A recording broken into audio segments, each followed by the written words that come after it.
အားလုံးပဲမင်္ဂလာပါသင် 4 ရဲ့ခေါင်းစဉ်ကတော့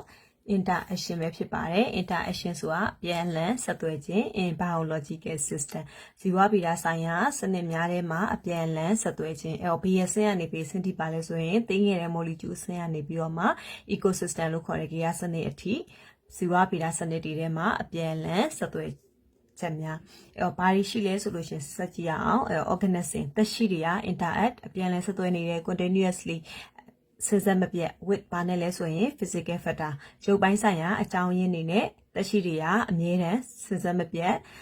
အပြန်လှန်ဆက်သွယ်နေကြပါတယ်အဲ့ဒါဘာကိုပြောရလဲဆိုလို့ရှင် organism ကတော့တည်ပြီးသားသက်ရှိဆိုတာ plants and animal physical factor ရုပ်ပိုင်းဆိုင်ရာအကြောင်းရင်းဆိုတာဘယ်လိုဟာလဲဆိုရင်ရေမြေလေနေဒါတွေကို physical factor လို့ခေါ်ပါတယ်အဲ့တော့သက်ရှိဖြစ်တဲ့plants နဲ့ပေးထားတယ်အပင်တွေက take up ရယူသုံးစွဲတယ်ဘာလို့လဲဆို nutrient အာဟာရကိုရတယ်ဘယ်ရလဲဆိုရင် from the soil မြေစီလွာ physical factor ဖြစ်တဲ့မြေစီလွာစီကနေ organism ဖြစ်တဲ့ plants ကအာဟာရတွေကိုရတယ်ပြီးရင် chemical လို့ခေါ်တဲ့ဓာတုပစ္စည်းတွေကိုဘယ်ရလဲဆိုရင် from the air လေတွေကနေပြီးတော့မှရတယ် air ဆိုတာလဲ physical factor နောက်တစ်ခုက use energy ပြီးရင်အပင်တွေကအနာစွမ်းကိုသုံးတယ်ဘယ်ရစွမ်းလို့ဆိုရင် from the sun physical factor ဖြစ်တဲ့နေအောင်ကြီးကနေရတဲ့စွမ်းအင်ကိုအသုံးပြုပါတယ်ဒီလိုနေရာပြသက်ရှိနဲ့ physical factor နဲ့ကစဉ်ဆက်မပြတ်ဆက်ဆက်နေတယ်interaction အပြန်လည်ဆက်သွယ်ချက်တရားဘေးထဲမှာရှိအောင်ဆို man plants animals and other organisms အပင်ရဲ့တိရစ္ဆာန်ရဲ့တခြားသောသက်ရှိတွေအားလုံးကြားမှာရှိတဲ့ဒီအပြန်လည်တုံ့ပြန်မှုတွေအားဆိုရင် effect သက်ရောက်မှုရှိတယ်ဘယ်သူတွေမှဆိုလို့ရှိရင် the participant ဒီထဲမှာပါဝင်ပတ်သက်နေတဲ့ပစ္စည်းတွေအားလုံးပေါ်မှာသက်ရောက်မှုရှိတယ် in varying way နည်းလမ်းအမျိုးမျိုးနဲ့တရားမှုရှိပါတယ်in feedback regulation ဒီ thing 4ကိုသိမယ်ဆိုလို့ရှိရင် feedback regulation ကိုသိဖို့လိုပါတယ်feedback regulation ဆိုတာဘာလဲဆိုရင် feedback ဆိုတာ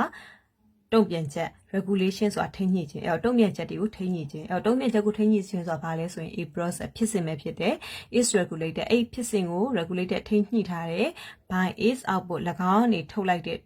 output စာထုတ်ကုန်ပမာဏဒါမှမဟုတ်ရင်လည်း product လို့ခေါ်တဲ့ထုတ်ကုန်ဒါတွေနဲ့ထိန်းညှိထားတာကို feedback regulation လို့ခေါ်ပါတယ်။ feedback မှာ2မျိုးရှိတယ် negative feedback နဲ့ positive feedback negative feedback ဆိုတာကအပြုသဘောဆောင်တာအပြက်သဘောဆောင်တာမကောင်းတဲ့သဘောဆောင်တာအပြက်သဘောဆောင်တဲ့ feedback နဲ့ positive feedback positive ဆိုတာအပြုသဘောဆောင်တာကောင်းတဲ့သဘောဆောင်တာ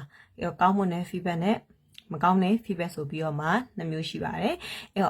အပြတ်သဘောဆောင်တဲ့ဒီ feedback ဆိုတာဘာလဲဆိုရင်တုံ့ပြန်ချက်ဆိုတာက accumulation of the product ဒီထုတ်ကုန်တွေကခုနကပြောတဲ့ feedback regulation ဆိုတာက၎င်းရဲ့ထုတ်ကုန်ပမာဏရဲ့ထုတ်ကုန်တွေကနေထိန်းညှိထားတဲ့ဖြစ်စဉ်ကို feedback regulation ကိုခေါ်တာnegative feedback ဆိုတာကကြတော့အဲ့ထုတ်ကုန်တွေ product တွေကaccumulation ဆိုတာစုလာတယ်စုလာပြီးလို့ရှိရင်အဲ့ထုတ်ကုန်စုလာတဲ့ထုတ်ကုန်တွေက slow ဆိုတာနှေးသွားစေတယ် is production ၎င်းရဲ့ထုတ်လုပ်မှုကိုနှေးသွားစေလို့ရှိရင်ဒါကို negative feedback လို့ခေါ်တယ်negative feedback ဆိုတာကထုတ်ကုန်တွေကစုပုံလာပြီးတော့မှသူရဲ့ထုတ်လုပ်မှုကို slow နှေးသွားစေရဆိုရင်သူ့ကို negative feedback လို့ခေါ်မယ်ပြောင်းပြန် positive feedback အပြုသဘောဆောင်တဲ့ဒီတုံ့ပြန်မှုမှာဆိုရင်တော့ a product ဒီထုတ်ကုန်တစ်ခုက speed up speed ဆိုတာမြန်သွားတယ် speed ဆိုတာမြန်သွားတယ်ဘာလို့ဆိုရင် its own production ၎င်းရဲ့ထုတ်လုပ်မှုတွေမြန်သွားလို့ရှိရင် positive feedback လို့ခေါ်ပြီးတော့မှနှေးသွားရင်เนาะ negative feedback လို့ခေါ်ပါတယ်feedback ဆိုတာဘာလဲဆိုရင်တုံ့ပြန်ချက်ဆိုတာက is a type of regulation ထိန်းညှိရဲ့အမျိုးအစားပဲဖြစ်တယ် common to like common ဆိုတာပုံမှန်ဒီတွေ့ရများတယ်ဘယ်မှာဆိုရင် to life at all level တက်ရှိမှန်လို့ရှိရင်တို့ရဲ့ B level အဆင့်မှာမဆိုအမြဲတမ်းတွေးနေချဖြစ်ပါတယ်B အဆင့်ကနေ B အဆင့်တော့ဆိုလို့ရှိရင် from molecule to ecosystem တက်ရှိရဲ့လို့ဖြစ်ရင်ဟို molecule အဆင့်ကနေပြီးတော့မှ ecosystem စနစ်ထိတိုင်အောင်ဒီ feedback regulation တွေကသက်ရှိတွေရဲ့ B အဆင့်မှာမဆို level တိုင်းမှာတွေ့ရမှာပဲဖြစ်ပါတယ်